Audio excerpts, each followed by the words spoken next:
Hoje, eu, Nelson, juntamente com Franciele, João Vitor e Gustavo, iremos explicar sobre as formações vegetais.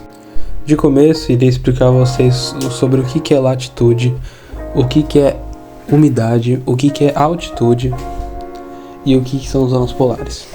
Primeiramente, os biomas são ecossistemas complexos que abrigam uma grande diversidade de organismos vivos. A distribuição desses biomas é influenciada por diversos fatores, como citado, a latitude, altitude e umidade. Nesse trabalho, iremos discutir como esses fatores afetam a distribuição dos biomas ao redor do mundo. A latitude é um dos principais fatores que afetam a distribuição dos biomas. À medida que nos movemos em direção aos polos, a temperatura média anual diminui, e a quantidade de luz solar recebida também diminui. Essa variação na temperatura e na disponibilidade de luz solar afeta a vegetação e os tipos de animais que podem sobreviver em cada região.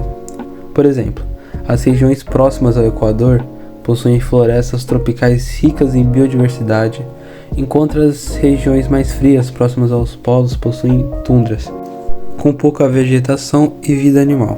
Altitude. A altitude também desempenha um papel importante na distribuição dos biomas. À medida que subimos em altitude, a temperatura diminui e a pressão atmosférica diminui. Isso pode levar à formação de biomas únicos, como as florestas nubladas que ocorrem em altitudes elevadas na América do Sul. Nessas regiões, a umidade é alta e a temperatura é fresca, criando condições ideais para o crescimento de plantas e animais adaptados a essas condições. Umidade. A umidade é outro fator importante que afeta a distribuição dos biomas. Regiões com alta umidade tendem a ter mais vegetação e vida animal do que regiões com baixa umidade. Por exemplo, as florestas tropicais úmidas da Amazônia possuem uma grande diversidade de espécies de plantas e animais, enquanto as regiões desérticas têm pouca vegetação e vida animal. A quantidade de chuva que cai em cada uma das regiões também pode afetar a distribuição dos biomas, já que muitos biomas dependem de chuva regulares para sobreviver. Zonas polares. As zonas polares são regiões localizadas nos extremos do planeta, ao redor dos polos norte e sul. Devido à sua posição geográfica, essas áreas experimentam condições climáticas extremas, como temperaturas muito baixas e pouca luz solar durante grande parte do ano. Essas condições dificultam a vida nessas áreas polares, e os biomas ali encontrados são muito diferentes dos encontrados em outras partes do mundo.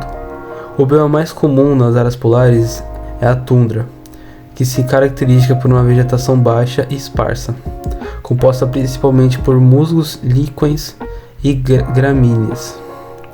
Existem também algumas áreas de taiga ou florestas de coníferas nas áreas polares, mas não muito menos comuns.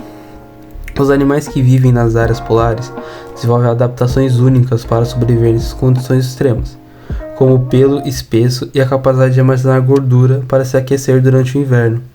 Apesar de seus desafios, as zonas polares são um habitat importante para muitas espécies de animais e plantas e são uma parte do ecossistema global. Conclusão: a latitude, a altitude e a umidade são fatores importantes que influenciam a distribuição dos biomas ao redor do mundo. Esses fatores podem criar ecossistemas únicos, cada um com sua própria biodiversidade e espécies únicas.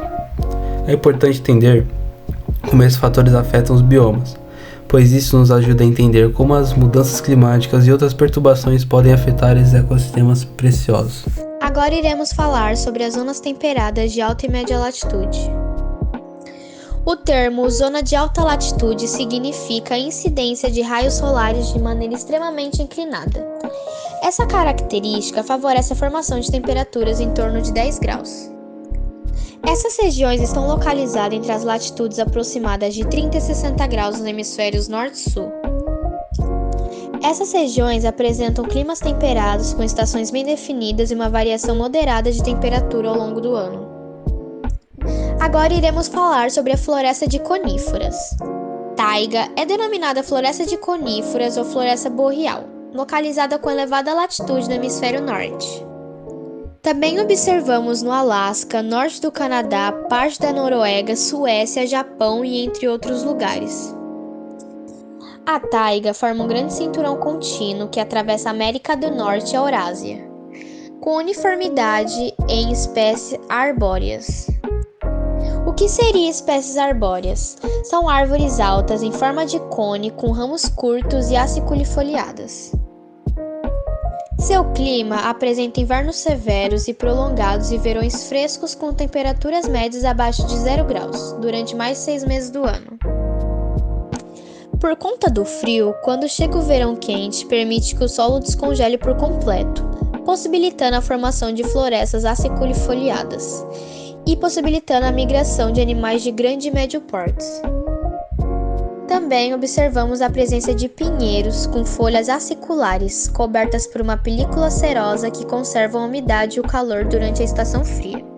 Além das folhas aciculifoliadas, a copa é cônica, para evitar a acumulação da neve e a destruição de folhas. A taiga serve de matéria-prima para as indústrias de madeira e celulose. Com tudo isso, causou o desmatamento e a redução da sua área original. Temos como consequência disso tudo a diminuição do sombreamento, permitindo o desenvolvimento de ervas e formações rasteiras que competem com absurdos e interferem na reposição natural das espécies nativas. Agora iremos falar sobre a floresta temperada caducifolia. As florestas temperadas aparecem em médias latitudes em áreas de densidade pluviométrica relativamente intensa e bem distribuída e de temperaturas favoráveis ao crescimento de florestas. Tem árvores altas e de copa densa, que formam um dosel no verão, mas suas folhas no inverno. Mas o que seria dosel? Dosel é a cobertura superior da floresta formada pelas copas das árvores, além de atuar como barreira física às gotas de chuva, protegendo o solo de erosão.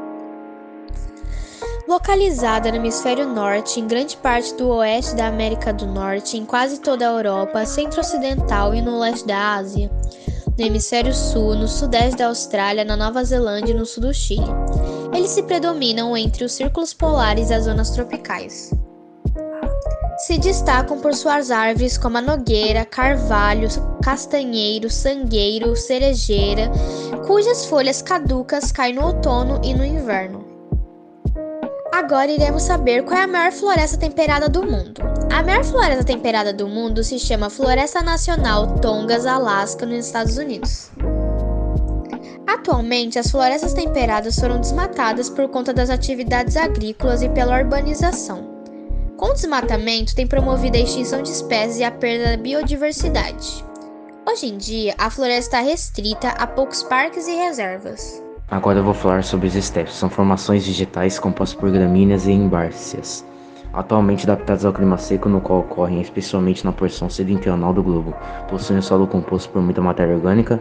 A flora local é formada basicamente por espécies rasteiras, enquanto na fauna predominam espécies de aves e roedores. Estepes e pradárias são vegetações que apresentam uma constituição em comum, uma vez que as duas são basicamente formadas por gramíneas, porém elas possuem uma especificidade climática que determina a sua classificação. As estepes ocorrem em zonas de clima mais seco, como nas proximidades de áreas desérticas e montanhosas. Por sua vez, as pradárias são típicas de climas úmidos, entre zonas tropicais e temperadas, com forte influência da umidade. A floresta tropical, ou também conhecida por floresta pluvial, é um bioma predominante na região intertropical do planeta, ou seja, entre os trópicos de Capricórnio e Câncer. São comumente encontrados na América do Sul, África Central e na porção sudeste da Ásia. Este bioma, principalmente nas regiões de ambiente quente e úmido, apresenta uma vasta variedade de espécies, possuindo uma diversidade muito maior do que a dos outros biomas. As savanas, assim como florestas tropicais, são biomas típicos de áreas com clima tropical. O que difere a savana em relação à floresta tropical é que o clima das savanas são bem definidos, sendo tipicamente conhecido por apresentar um inverno seco e um verão muito chuvoso. Falando agora sobre as formações vegetais de clima tipicamente árido, a mais conhecida é a caatinga, vegetação que abrange a maior parte do sertão brasileiro e nordeste. Lá, o clima pode ser comparado a um deserto, com uma alta temperatura e precipitação baixíssima durante o ano inteiro. Apesar de parecer um ambiente hostil, a caatinga contém uma grande biodiversidade que se adaptou para sobreviver às condições. Até hoje, a população do Nordeste enfrenta grandes períodos de secas e outros problemas que dificultam o dia a dia das pessoas. Um outro tipo de vegetação árida mais conhecida são os desertos, se é que eles podem ser considerados como uma formação vegetal, pois são apenas grandes faixas de areia, são quentes e têm uma precipitação nula praticamente. Alguns abrigam fauna e flora, mas são majoritariamente sem vida, devido principalmente à falta de água. Mais um tipo de vegetação de clima quente e seco é a vegetação mediterrânea. Essa, no caso, não é tão seca quanto as outras, mas ainda assim destaca-se por ter um clima quente equatorial, abrigar uma extensa biodiversidade, tanto terrestre quanto marinha, e por estar distribuída em paisagens muito bonitas.